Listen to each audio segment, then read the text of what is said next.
Hi hello friends, welcome back to NetraSiddu vlog. ಮನೆ ಒಳಗೆ ಹಾಗಲಕಾಯಿ ಪಲ್ಯ ತಿನ್ನೋದಿಲ್ಲ, ಏನು ಮಾಡಲಿ ಅಂತ ವಿಚಾರ ಮಾಡಾಕೊಂತೀರೇನ? ಮಾಡಬೇಡ್ರಿ, ಈ ಥರ ಮಾಡಿರಿ ಒಂದ್ಸಲ, ಎಲ್ಲರೂ ತಿಂತಾರ. ನಾನು ಈ ಹಾಗಲಕಾಯಿ ಫ್ರೈನ ಹೆಂಗೆ ಮಾಡೀನಿ ಅಂತ ತೋರಿಸ್ತೀನಿ, ಬರ್ರಿ.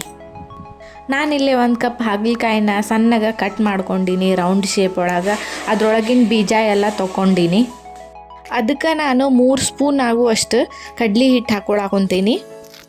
ನೀವು ಇದಕ್ಕೆ ಅಕ್ಕಿ ಹಿಟ್ಟು ಕಾರ್ನ್ಫ್ಲೋರ್ನು ಹಾಕೋಬೋದು. ನಾನು ಬರೀ ಬೇಸನ್ ಅಷ್ಟೇ ಹಾಕಾಕೊಂತೀನಿ.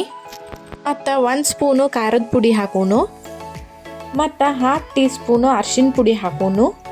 ಅರ್ಶಿನ ಪುಡಿ ಹಾಕೋದ್ರಿಂದ ಗೋಲ್ಡನ್ ಕಲರ್ ಬರುತ್ತೆ. ಇದಕ್ಕೆ 1/2 ಟೀ ಸ್ಪೂನು ಉಪ್ಪು ಹಾಕೋನು. ನಿಮ್ಮ ಟೇಸ್ಟಿಗೆ ತಕ್ಕಂತ ಹಾಕೋಬೋದು. ಒಂದು ಅರ್ಧ ಚಮಚೆ ನಾನು ಅಜ್ವಾಯಿನ ಕೈಯಿಂದ ತಿಕ್ಕಿ ಹಾಕಾಕೊಂತೀನಿ. ಇದಕ್ಕೆ ಒಂದು ಅರ್ಧ ನಿಂಬೆ ಹಣ್ಣಿನ ರಸ ಹಾಕ್ರಿ. ಅದು ವಿಡಿಯೋ ಸ್ಕಿಪ್ ಆಗೈತಿ. ನೀರು ಹಾಕ್ಲಾರ್ದ ಇದನ್ನು ಚಂದಕ್ಕೆ ಮಿಕ್ಸ್ ಮಾಡ್ಕೋಬೇಕು.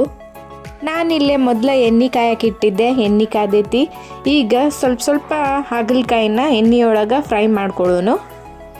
ಮೀಡಿಯಮ್ ಫ್ಲೇಮ್ ಒಳಗಿಟ್ಟು ಹಾಗಲಕಾಯಿನ ಫ್ರೈ ಮಾಡ್ಕೊರಿ, ಅಂದ್ರೆ ಅವು ಕ್ರಿಸ್ಪಿ ಆಗ್ತಾವು. ಹಾಗಲಕಾಯಿ ತಿನ್ನೋದ್ರಿಂದ ಕೊಲೆಸ್ಟ್ರಾಲ್ ಕಡಿಮೆ ಆಗುತ್ತೆ ಮತ್ತು ಡೈಜೆಷನ್ ಕರೆಕ್ಟಾಗಿ ಆಗುತ್ತೆ. ನಿಮಗೆ ಗೊತ್ತಿರ್ಬೋದು, ಮನ್ಯಾಗ ದೊಡ್ಡವ್ರು ಎಲ್ಲರೂ ಹಾಗಲಕಾಯಿ ತಿನ್ನೋದ್ರಿಂದ ಹೊಟ್ಟೆಗಿನ ಹಳ್ಳು ಕರಗ್ತಾವು ಅಂತಾರೆ. ಹಾಗಲಕಾಯಿ ಆರೋಗ್ಯಕ್ಕೆ ಭಾಳ ಒಳ್ಳೆಯದು ನೋಡ್ರಿ. ಈ ಥರ ಸ್ಲೋ ಸಿಮ್ ಒಳಗನ ಇದನ್ನು ಒಂದು 5 ನಿಮಿಷ ಫ್ರೈ ಮಾಡ್ಕೋಬೇಕು ಎಣ್ಣೆ ಒಳಗೆ.